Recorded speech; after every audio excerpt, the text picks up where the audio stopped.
Hello everyone. RRB JEE PYQ series को आगे बढ़ाते हुए आज हम लोग क्वेश्चन नंबर 24 से लेके क्वेश्चन नंबर 40 तक को लेंगे। जैसा कि आप सभी को पता है कि हम लोग छोटे छोटे सेशन से आरआरबी जेईई पीवाईक्यू को ख़त्म करने वाले हैं और उसी सीरीज़ में ये एक नया वीडियो है।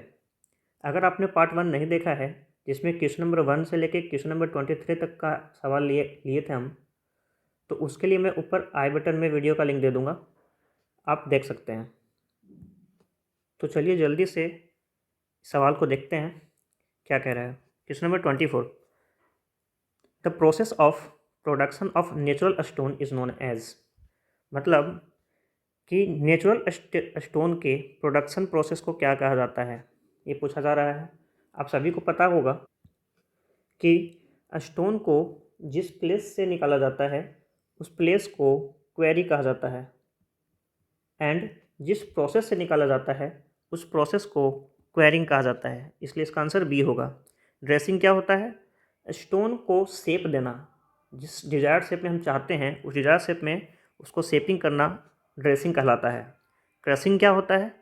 स्टोन को सीटीएम मतलब कंप्रेशन टेस्टिंग मशीन में उसके कंप्रेसिव स्ट्रेंथ टेस्ट के लिए उसको क्रश करके उसका टेस्ट किया जाता है, मतलब उसके क्रशिंग स्ट्रेंथ को जानने के लिए ये किया जाता है।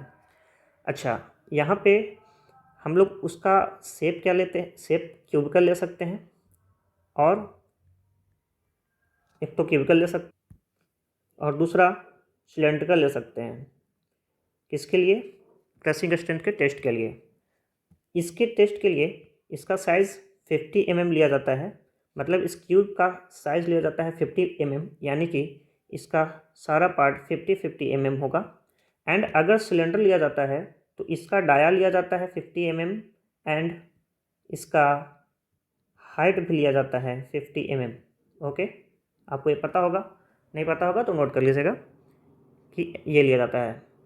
मतलब क्रशिंग स्ट्रेंथ के लिए स्पेसिमेन का साइज़ अगर क्यूबिकल लेंगे तो 50 mm का लेंगे, और अगर इस शेप का लेंगे सिलेंड्रिकल तो भी 50 mm डाया होगा और 50 mm हाइट होगा। सीजनिंग क्या होता है? सीजनिंग होता है कि जो मॉइस्चर अवेलेबल है स्टोन में उसको रिमूव करना। ओके, तो आंसर होगा इसका querying. Next, argillaceous materials are those which, तो पूछा जा रहा है कि आर्जिलेसियस मटेरियल्स किसको बोलते हैं, है ना। तो जैसा आप सभी को पता है कि स्टोन को तीन बेसिस पे डिवाइड करते हैं, एक जियोलॉजिकल, दूसरा केमिकली बेसिस पे, और तीसरा फिजिकल बेसिस पे। जो मैं बोलूँगा वो आप सुनिएगा, ठीक है। मैं थोड़ा लिखूँगा कम क्योंकि लिखने में समय ज़्यादा लगता है ना, तो आप सुनिएगा, रिविज़न के पॉइंट ऑफ व्यू से आपके लिए अच्छा हो जाएगा वो। तो जियोलॉजिकल बेसिस पे जब क्लासिफाई करते हैं तो स्टोन को इग्नियस, सेडिमेंट्री एंड मेटामॉर्फिक में डिवाइड करते हैं।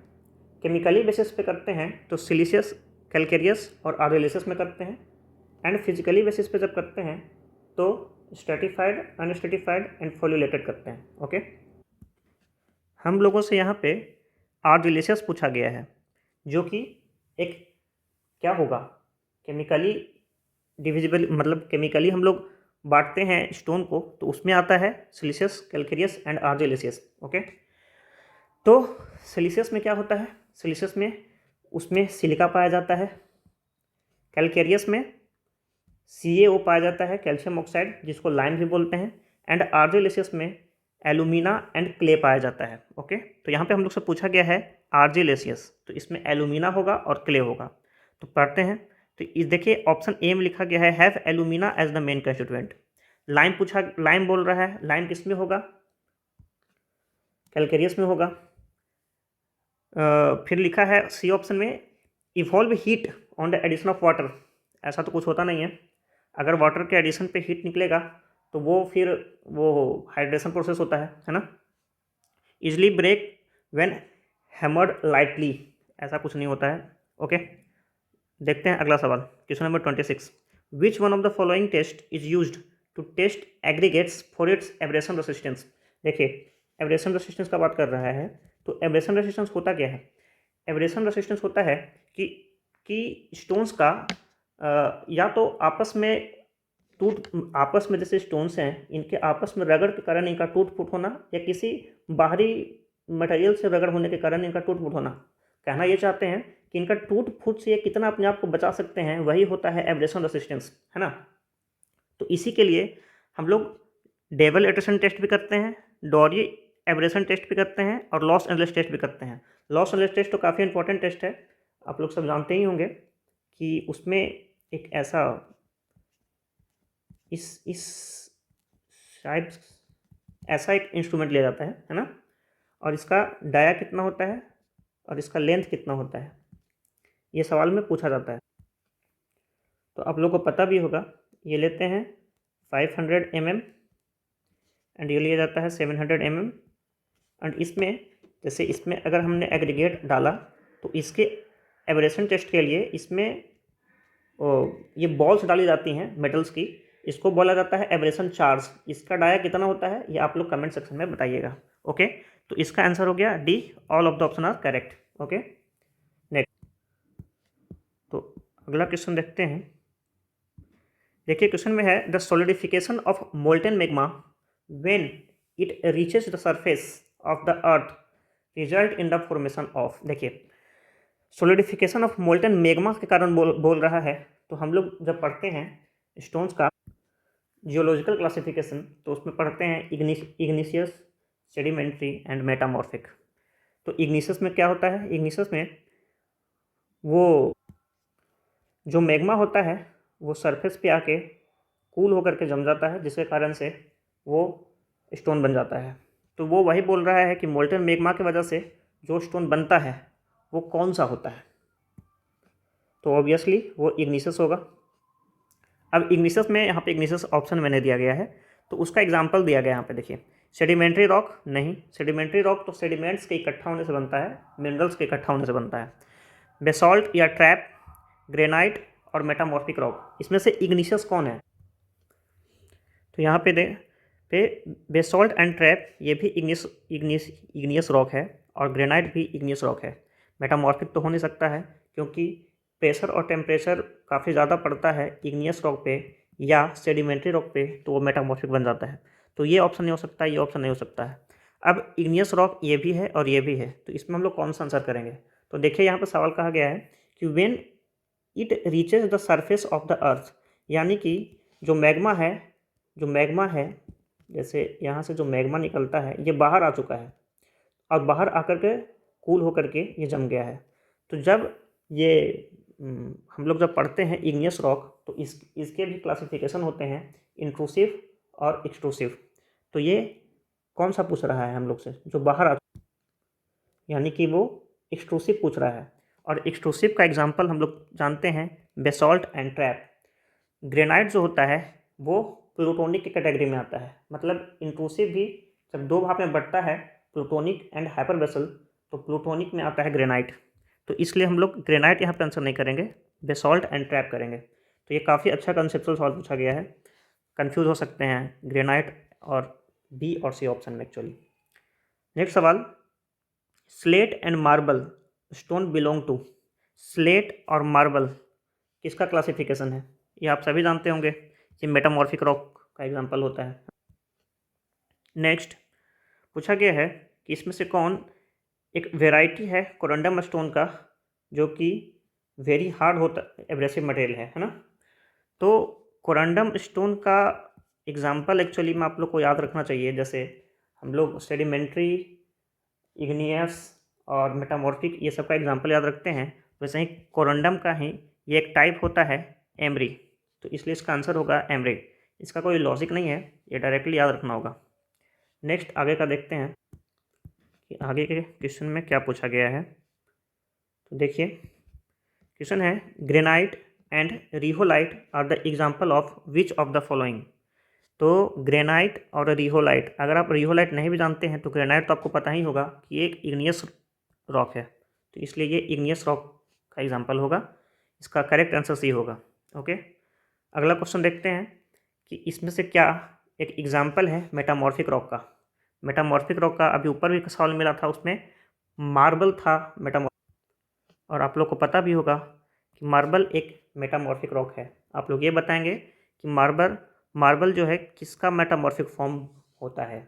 ओके, अगला सवाल है, according to IS 1077 class 10 bricks are the brick having. अच्छा, इस स्टोन चैप्टर में एक ब्रिक का सवाल आ गया है, इसका आंसर क्या? तो देखिए, क्लास 10 ब्रिक का बात कर रहा है, तो हम लोग जब क्लासिफिकेशन करते हैं ब्रिक का, तो उसमें एक क्लासिफिकेशन आप लोगों ने पढ़ा होगा जिसमें क्लास के बेसिस पे करते हैं, जो कि 3.5 से लेकर के 35 तक क्लासीफाई किया जाता है। शायद आप लोग को याद होगा, 3.5, फिर 5, फिर 7.5, फिर 10, ऐसे ही क्लासीफाई करते हैं और ये 35 तक क्लासीफाई होता है।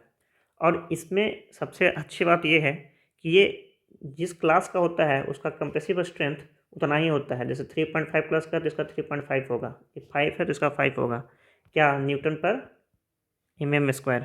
ओके, तो हम लोग से कहा गया है कि क्लास 10 का ब्रिक है ना, तो क्लास 10 का ब्रिक का स्ट्रेंथ भी 10 होगा। अच्छा, 10 न्यूटन पर mm² जो है इससे कम नहीं होना चाहिए। तो अब पढ़ते हैं ऑप्शन, तो क्या लिखा गया है, thickness more than 10 centimetre, thickness का कोई बात नहीं होता है। Tensile strength not less than, tensile strength का नहीं बात होता है, ये कंप्रेसिव स्ट्रेंथ का बात होता है। ओके, अगला है compressive strength not less than 10 Newton पर mm², बिल्कुल ये करेक्ट है, क्योंकि इसका 10 न्यूटन पर mm² से कम कंप्रेसिव स्ट्रेंथ नहीं होना चाहिए, इसलिए इसका आंसर सी होगा। नेक्स्ट देखिए question number 33, the pressure acting on the stone in stone masonry construction should be. अच्छा, स्टोन मेजनरी में स्टोन्स पे प्रेशर एक्ट होता है, वो कैसे, किस डायरेक्शन में लिया जाता है, वो पूछा जा रहा है एक्चुअली आपसे। तो हम लोग को पता है कि जब स्टोन की मेजनरी बनाई जाती है, मतलब अगर ये स्टोन्स हैं, तो इनकी जब मेजनरी बनाई जाती है, ठीक है, तो इन पे प्रेशर ऐसे नॉर्मली लगना चाहिए, है ना। तो वही देखते हैं ऑप्शन में क्या है, तो along the direction of bedding plane ये हुआ इसका, तो along the direction of bedding plane इस डायरेक्शन में होना चाहिए, नहीं। एट 45 डिग्री नहीं, एट 60 डिग्री नहीं, परपेंडिकुलर टू डायरेक्शन, बिल्कुल नॉर्मल भी कर सकता था, या परपेंडिकुलर डायरेक्शन कर सकते हैं, इसका ऑप्शन करेक्ट होगा D. Next, which of the following could have the specific gravity of stone to be used as building material. Building material का स्पेसिफिक ग्रेविटी का सवाल ये पूछा गया कि स्टोन्स का स्पेसिफिक ग्रेविटी कितना लिया जाता है। तो जनरली स्टोन्स का स्पेसिफिक ग्रेविटी 2.5 से 3 लेते हैं। तो ऑप्शंस में देखते हैं, तो 1.7 नहीं हो सकता, 1.9 नहीं हो सकता, 1.3 नहीं हो सकता, 2.7 करेक्ट होगा। Next, the impact test are used to determine. Impact test किस चीज़ के डिटर्मिनेशन के लिए किया जाता है, तो ऐसे याद रखते हैं इसको, IT, जैसे IT होता है ना, IT इम्पैक्ट टेस्ट करते हैं टफनेस के लिए। ओके, तो यहाँ पे देखते हैं टफनेस का, टफनेस आंसर हो गया बी, करेक्ट हो गया। क्वेश्चन नंबर 36 आगे देखते हैं, तो देखिए, on which of the following factors the crushing strength of the stone does not depend. किस पे डिपेंड नहीं कर, क्या क्रशिंग स्ट्रेंथ किस पे डिपेंड नहीं करता है, तो क्रशिंग स्ट्रेंथ किस पे डिपेंड नहीं करता है, अगर आपको पता नहीं भी हो तो भी आप ऑप्शंस को देखिए, आप एलिमिनेट खुद ब खुद कर पाइएगा। टेक्सचर देखते हैं, वर्केबिलिटी टेक्सचर क्या होता है, टेक्सचर वो कैसा बना हुआ है ना। वर्केबिलिटी क्या होता है कि उसको कितना ईजिली हैंडल कर सकते हैं। अच्छा, इसको कितना ईजिली हैंडल कर सकते हैं, अगर इसको वर्केबिलिटी बोलते हैं तो उसको क्रशिंग स्ट्रेंथ से क्या लेना देना है, कोई लेना देना नहीं है। और ये पूछा क्या है, डज नॉट डिपेंड, तो इसलिए आंसर क्या हो जाएगा इसका बी। तो बाकी चीज़ों पे वो डिपेंड करता है, टेक्सचर पे डिपेंड करता है, स्पेसिफिक ग्रेविटी पे डिपेंड करता है। और अगर पूछता कि किस पे करता है तो आंसर हम लोग डी कर रहे होते हैं, लेकिन अभी पूछा गया है किस पे नहीं करता है, तो इसलिए इसका आंसर होगा B, workability is correct answer. अगला सवाल है, which of the following is the main composition of granite. Granite किससे बना होता है मिलके, तो ग्रेनाइट जो होता है उसमें क्वार्ट्ज, फेल्सपर और माइका, QFM ऐसे याद रखते हैं, क्वार्ट्ज, फेल्सपर और माइका। देखते हैं कहाँ है, क्वार्ट्ज, फेल्सपर और माइका ऑप्शन नंबर ए में ही लिखा गया है। अच्छा, एक और है सैंड स्टोन, ये किससे मिलकर बना होता है, ये भी हम लोग को याद रखना चाहिए। तो ये किससे किससे मिलकर बना होता है, अच्छा मैं ही बता देता हूँ, ये मिल के बना होता है क्वार्ट्ज, लाइम और सिलिका से। ओके, आप लोग याद रखेंगे, क्वार्ट्ज, लाइम और सिलिका से, ये भी सवाल पूछा जाता है। तो यहाँ पे आंसर होगा ए। नेक्स्ट क्वेश्चन है, the crystallization test is performed on stones to find out. Crystallization test किस चीज़ को फाइंड करने के लिए किया जाता है? तो मैंने पिछले वीडियो में बताया था कि क्रिस्टलाइजेशन टेस्ट ही एक ऐसा टेस्ट है जिसको आईएस कोड रेकमेंड करता है फॉर ड्यूरेबिलिटी। ओके, ड्यूरेबिलिटी के लिए हम लोग एसिड टेस्ट भी करते हैं, हम लोग बराड टेस्ट भी करते हैं ना, और क्रिस्टलाइजेशन टेस्ट भी करते हैं। लेकिन अगर ये कहा जाए कि आईएस कोड कौन सा टेस्ट रिकमेंड करता है, तो उसके लिए हम लोग आंसर करेंगे क्रिस्टलाइजेशन टेस्ट। अभी पूछा क्या है, उल्टा, क्रिस्टलाइजेशन टेस्ट किस चीज़ के लिए किया जाता है? ड्यूरेबिलिटी के लिए। ओके, नेक्स्ट है, which of the following property of rock define its capacity to maximum amount of water. अच्छा, मैक्सिमम कैपेसिटी ऑफ वाटर, ये तो आप लोग देख के भी आंसर कर सकते हैं कि पोरोसिटी जितना ज़्यादा होगा उसमें उतना ज़्यादा मॉइस्चर आ सकता है, इसलिए इसका करेक्ट आंसर क्या होगा? सी। अगला सवाल है, क्वार्टेजाइट किस रॉक का टाइप है? क्या वो सैंडी रॉक है? सैंडी रॉक ऐसा कुछ होता ही नहीं है। क्या वो ऑर्गेनिक रॉक है? नहीं। कैलकेरियस है? कैलकेरियस में पाया जाता है CaO, पर इसमें लाइम तो पाया नहीं जाता है क्वार्टेजाइट में। ये क्वार्टेजाइट बनता है किससे? क्वार्टेजाइट तो बनता है उससे, सैंडस्टोन से। तो सैंडस्टोन में सिलिका पाया जाएगा, और सिलिका के पाने जाने की वजह से ये इसका आंसर होगा बी, सिलिशियस रॉक, है ना। तो ये था क्वेश्चन नंबर 40 का। अगर वीडियो अच्छा लगा है आप लोग लाइक करिएगा, और कुछ भी डाउट हो आप कमेंट सेक्शन में पूछिएगा। Okay, thank you.